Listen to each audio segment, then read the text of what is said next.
Bismillahirrahmanirrahim. Assalamualaikum warahmatullahi wabarakatuh.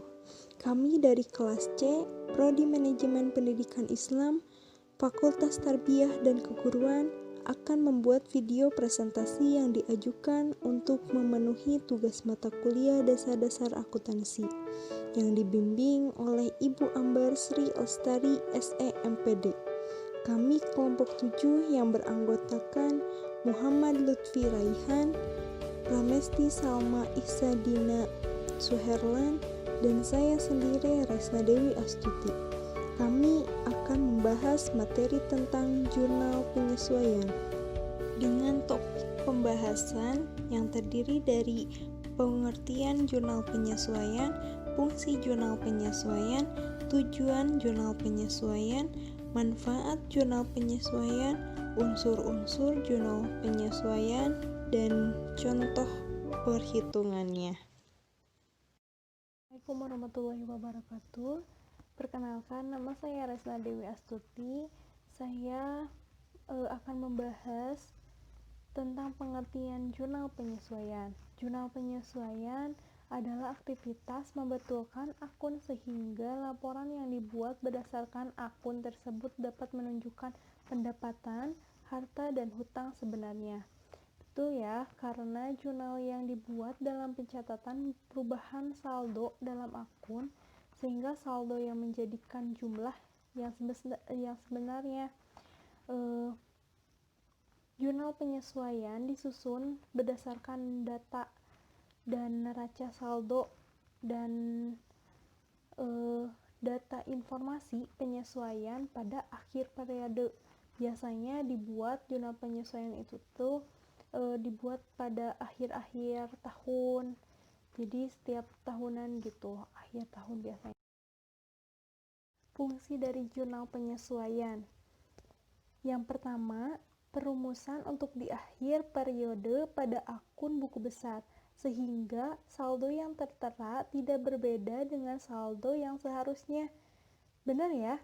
Sebab proses penyesuaian tentang catatan atau fakta yang sebenarnya pada akhir periode di jurnal penyesuaian. Dan yang kedua, untuk mengetahui total atau jumlah beban maupun pendapatan yang dihasilkan selama periode akhir tersebut. Soalnya menghitung pendapatan dan beban selama periode yang bersangkutan untuk menetapkan saldo catatan buku besar pada akhir periode.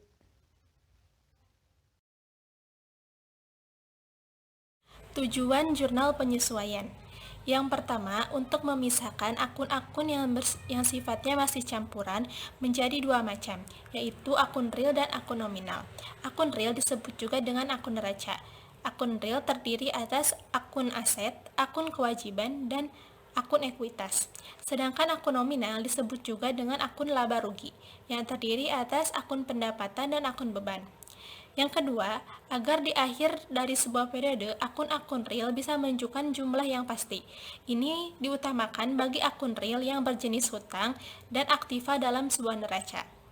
Yang ketiga, untuk dapat memberikan gambaran total pendapatan yang ada di dalam akun-akun nominal pada sebuah periode akhir. Jadi, jurnal penyesuaian akan memberikan kita gambaran jumlah beban beserta jumlah pendapatan yang valid. Yang keempat, meminimalisir adanya kesalahan akibat pos-pos antisipasi.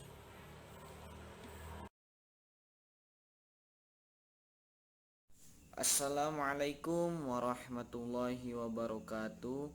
Perkenalkan, nama saya Muhammad Lutfi Raihan. Saya di sini akan menjelaskan manfaat dari jurnal penyesuaian. Yang pertama, jurnal penyesuaian membantu dalam memastikan. Di sini terbagi menjadi 4 poin. Yang pertama, sebagai laporan laba dan rugi perusahaan hanya melaporkan pendapatan yang diperoleh perusahaan selama periode akuntansi. Jadi fungsinya yaitu untuk melaporkan laba dan rugi dalam satu buku akuntansi ya, dalam satu periode, di mana satu periodenya itu terdapat 12 bulan, yaitu 1 tahun. Yang kedua poinnya yaitu piutang di neraca mencerminkan jumlah sebenarnya yang berhak diterima perusahaan pada akhir periode akuntansi, di mana di sini bisa menunjukkan bahwasanya perusahaan itu memiliki hutang atau tidak. Nah, di sini ditampakkan dengan jurnal penyesuaian, disesuaikan gitu. Poin yang ketiga yaitu laporan laba rugi mencangkup biaya dan kerugian yang ditimbulkan perusahaan selama periode akuntansi. Di sini melaporkan laba dan rugi dalam pembiayaan dalam perusahaan tersebut selama satu periode. Ya, periode akuntansi yang telah saya sebutkan tadi yaitu selama 12 bulan atau 1 tahun. Poin yang keempat yaitu neraca terdiri dari kewajiban yang timbul pada perusahaan pada akhir periode akuntansi. Nah, di sini di poin yang keempat yaitu bermanfaat yaitu untuk menampilkan sebuah kewajiban yang timbul perusahaan pada akhir periode akuntansi.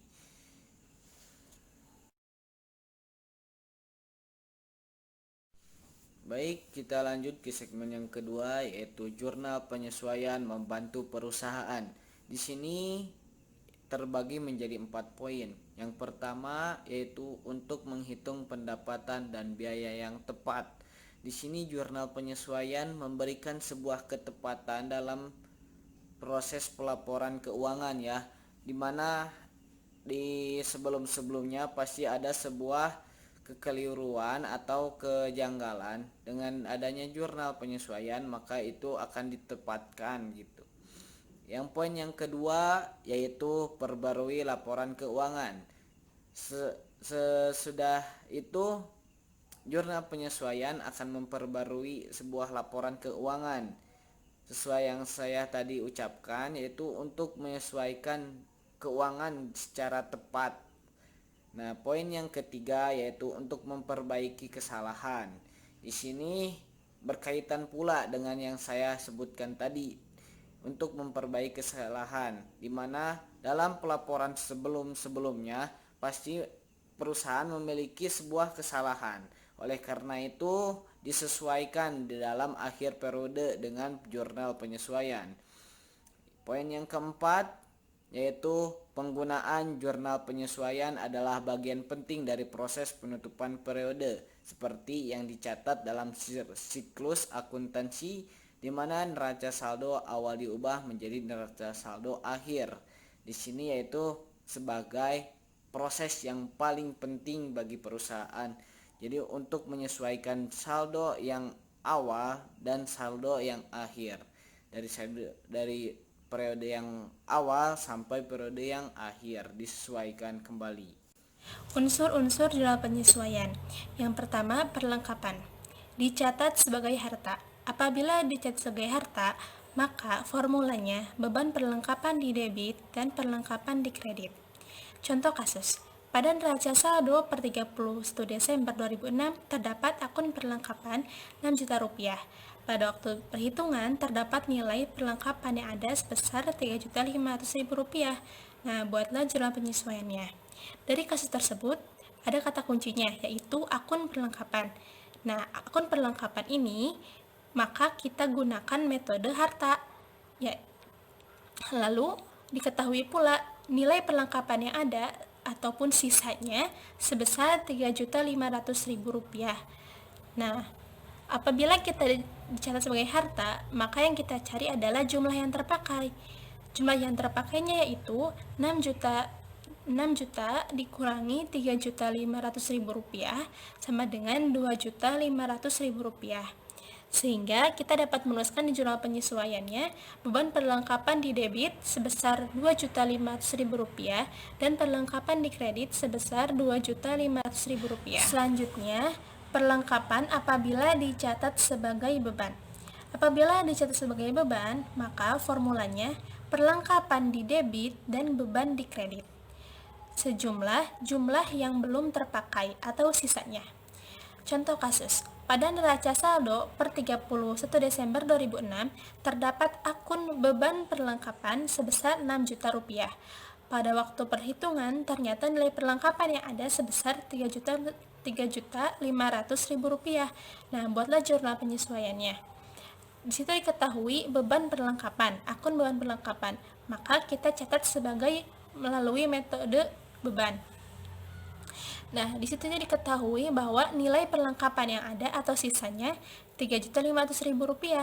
Maka apabila dicatat sebagai beban, kita hanya perlu memasukkan jumlah yang belum terpakai atau sisanya, tanpa perlu melalui hitungan. Karena sudah diketahui, maka jurnal penyesuaiannya perlengkapan di debit sebesar Rp3.500.000 dan beban perlengkapan di kredit sebesar Rp3.500.000. Penyusutan harta lancar atau depresiasi. Formulanya, beban penyusutan titik-titik di debit dan akumulasi penyusutan titik-titik di kredit. Titik-titik ini kita isi dengan apa yang disusutkan, misalnya dengan peralatan ataupun dengan perlengkapan, sejumlah yang disusutkan. Contoh kasusnya, pada tanggal 1 Agustus 2011 dibeli peralatan seharga 62 juta. Taksiran umur ekonomisnya 20 tahun, nilai residunya 2 juta. Buatlah jurnal penyesuaian penyusutan peralatan pada tanggal 31 Desember 2011. Nah, kita cari dulu penyusutannya. Penyusutannya ini kita gunakan metode garis lurus, yaitu harga perolehan dikurangi nilai residu per umur ekonomis. Sehingga penyusutannya 62 juta dikurangi 2 juta dibagi 20 tahun sama dengan 3 juta per tahun. Nah, ini baru per tahun, belum per bulannya. Sedangkan peralatan pada kasus tersebut dibeli pada tanggal 1 Agustus sampai 31 Desember. Sehingga kita cari penyusutan per bulannya, 5 per 12. 5 ini 5 bulan, yaitu Agustus, September, Oktober, November, Desember. Nah, 5 per 12 dikali 3 juta sama dengan 1.250.000. Sehingga nilai penyusutan dari tanggal 1 Agustus sampai dengan 31 Desember 2011 sama dengan 1.250.000. Lalu kita tulis dalam jurnal penyesuaian penyusutannya, maka beban penyusutan peralatan di debit sebesar 1.250.000 dan akumulasi penyusutan peralatan di kredit sebesar 1.250.000.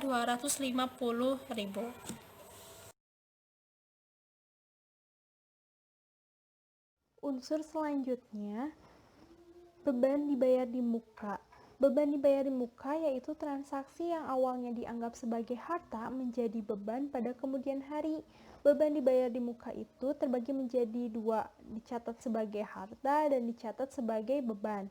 Dicatat sebagai harta, formula penyesuaiannya adalah beban titik-titik di debit, titik-titik dibayar di muka sebagai kredit. Titik-titik itu bisa diisi sebagai sewa, iklan, atau asuransi. Formula ini diisi dengan sejumlah yang dipakai. Contohnya, langsung ke contohnya ya. Dalam neraca saldo tercatat sewa dibayar di muka sebesar 12 juta. Data tanggal 31 Desember 2011 menunjukkan sewa dibayar tanggal 1 Oktober 2011 untuk 1 tahun. Jurnal penyesuaiannya dibuat pada akhir periode. Nah, ada kata kuncinya sewa dibayar di muka. Jadi kita cari yang dipakai. Nah, 1 tahun ya, 1 tahun itu ada 12 bulan. Nah, kita itu buat bagannya dari tanggal 1 bulan 10 2011 sampai tanggal 1 bulan 10 sampai 2012, 1 tahun ya. Nah, di tengah-tengah itu yang terpakainya, yang tutup bukunya pada 31 Desember 2011. Jadi yang terpakainya itu 3 bulan dan yang belum terpakai itu 9 bulan. Nah, kan kalau ini dicatat sebagai harta, jadi yang terpakainya. Jadi nilai penyesuaiannya 3/12. 3 itu dari yang terpakai, 12 itu dari 12 bulan, 1 tahun, dikali 12 juta. Jadi hasilnya 3 juta. Nah, jadi formula penyesuaian diisi jadi beban dari kredit diisi 3 juta, dibayar di muka sebagai kredit 3 juta. Tuh.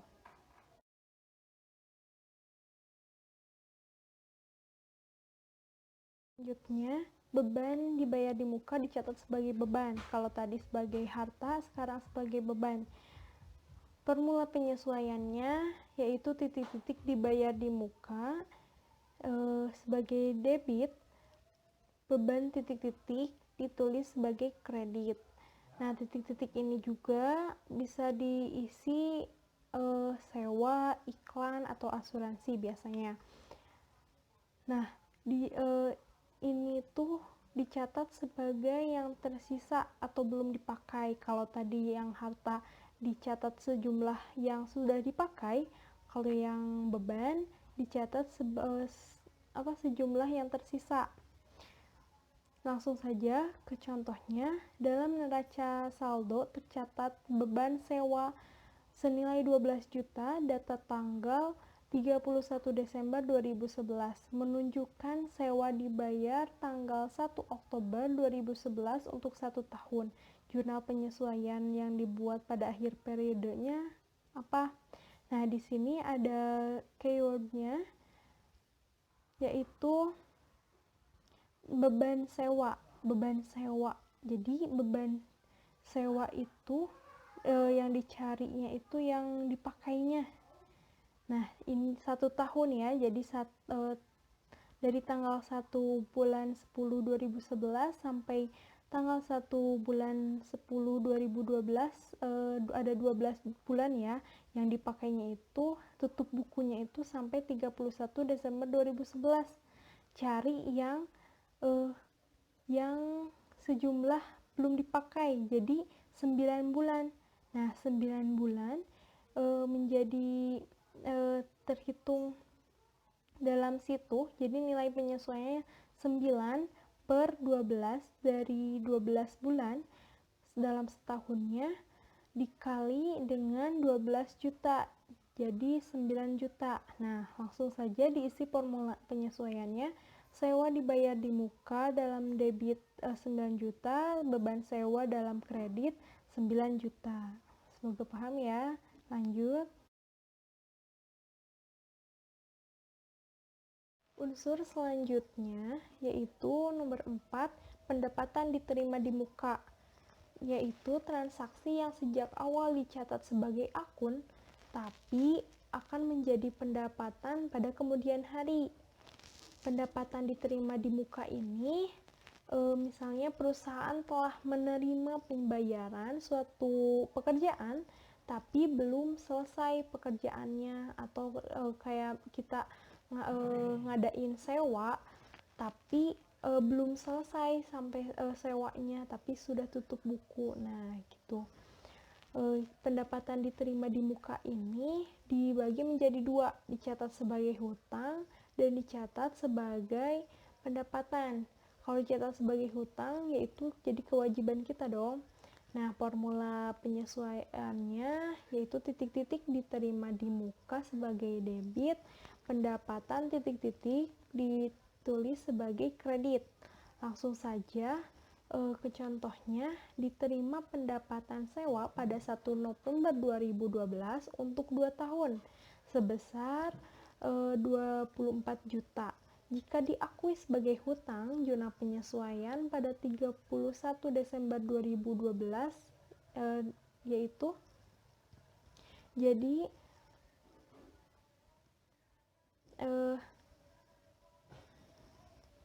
kan di sini dituliskan 2 tahun. Jadi 2 tahun itu ada 24 bulan. Ada kata kuncinya juga diakui sebagai hutang. Jadi 24 bulan itu yang kepake atau tutup bukunya itu pada 31 Desember 2012. Nah, dari 1 November 2012 sampai 31 Desember 2012 itu yang diakui sebagai pendapatan atau sudah dilalui atau yang sudah dilalui gitu ya. Jadi pendapatan kita yaitu 2 bulan. Nah, 2 bulan ini jadi pendapatan kita gitu. Jadi dicatat sebagai utang kewajiban. Jadi dua bulan itu per 12 atau yang dalam setahun itu dikali 2 per 24 karena 2 tahun ya. Jadi 20 dikali 24 juta. Jadi hasilnya 2 juta. Jadi diisi formula penyesuaiannya, sewa diterima di muka sebagai debit 2 juta dan pendapatan sewa sebagai kredit 2 juta.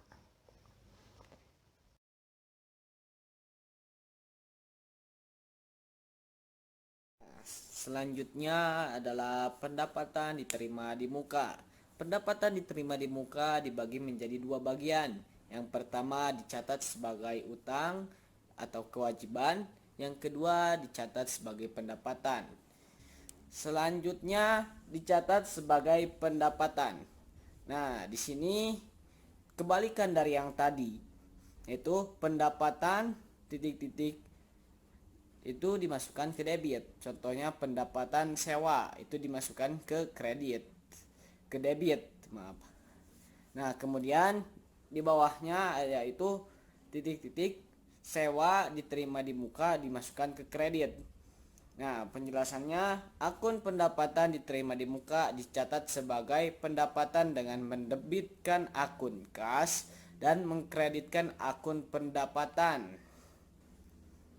Nah, kita langsung ke contoh soalnya. Misalnya diterima pendapatan sewa 1 November 2012 untuk 2 tahun sebesar 24 juta dan jika diakui sebagai pendapatan, jurnal penyesuaian pada 31 Desember 2011 sebagai berikut. Seperti yang tadi yang sebelumnya saya bahas, yaitu kita membuat garis dari 1 November 2012 sampai 1 November 2014 karena 2 tahun. Nah, di sini ada terdapat dari 31 Desember 2012 sampai November 2014 itu ada 22 bulan. Nah, disitulah yang digunakannya, yang dimasukkan ke pendapatan. Nah, kita catat rumusnya 22 per 12 dikali 24 juta sama dengan 22 juta. Nah, kemudian dimasukkan pendapatan sewa ke debit sebesar 22 juta. Kemudian sewa diterima di muka dimasukkan ke kredit seharga 22 juta.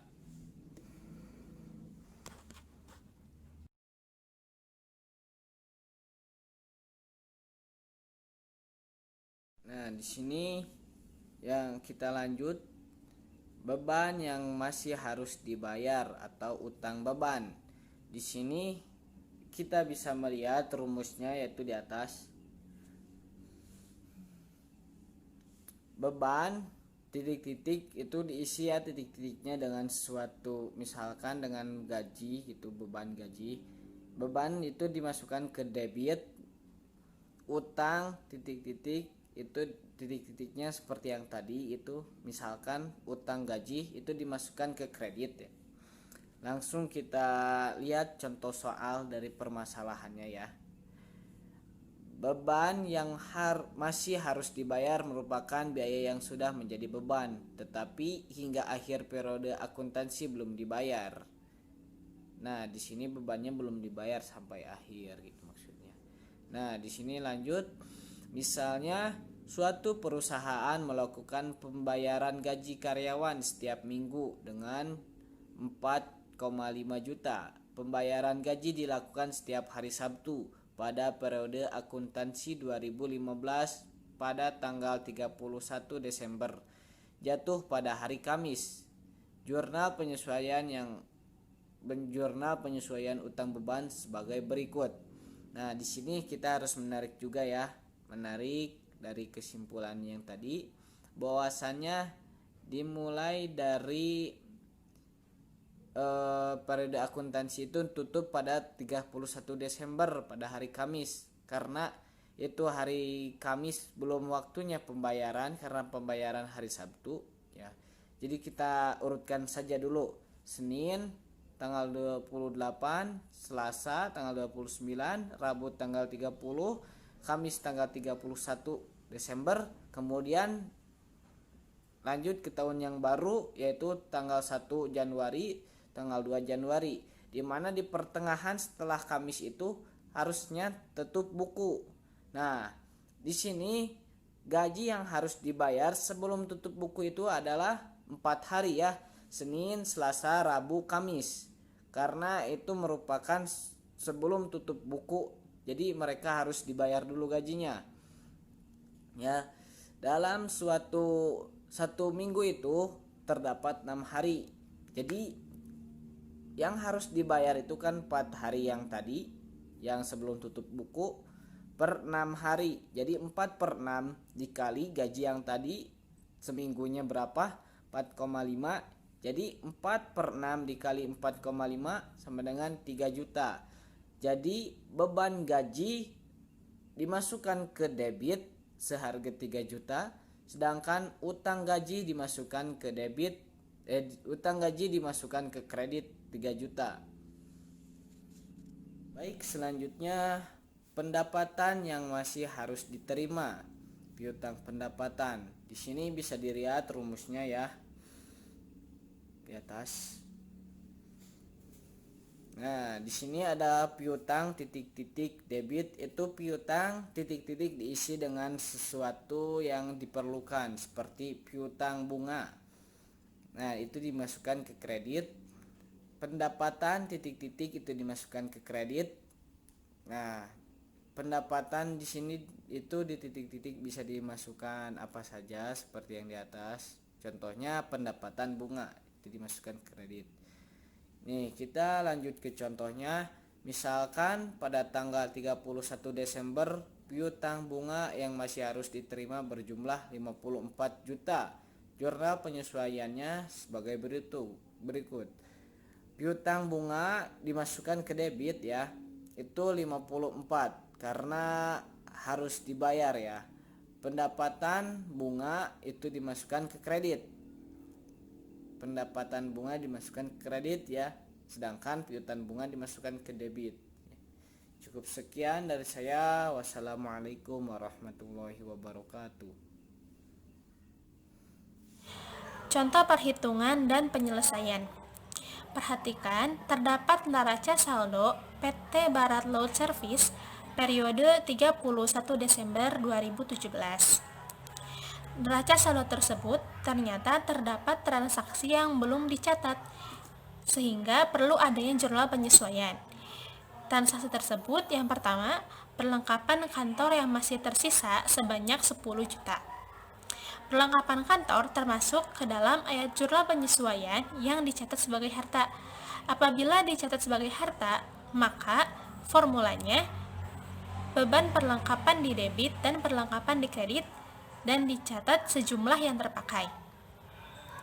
Dalam neraca saldo terdapat perlengkapan kantor sebanyak 41.300.000 dan tersisa 10 juta.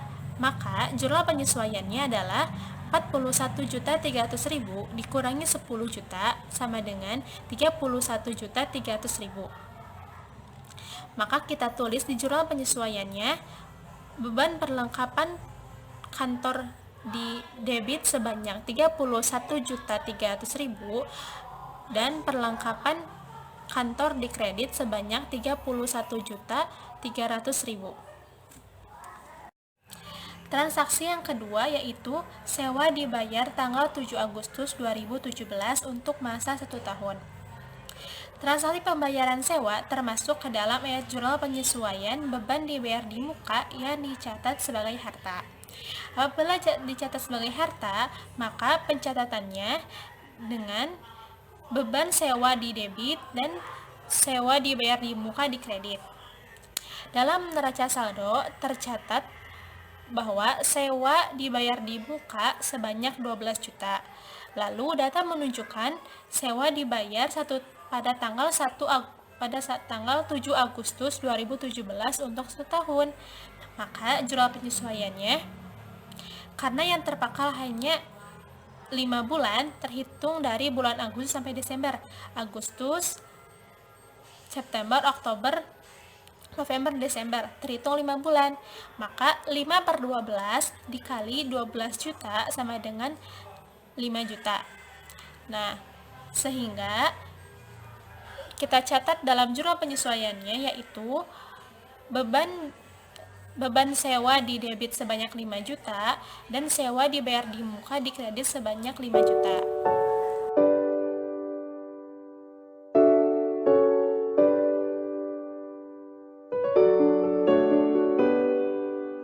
Mungkin cukup sekian dari video kami kelompok 7.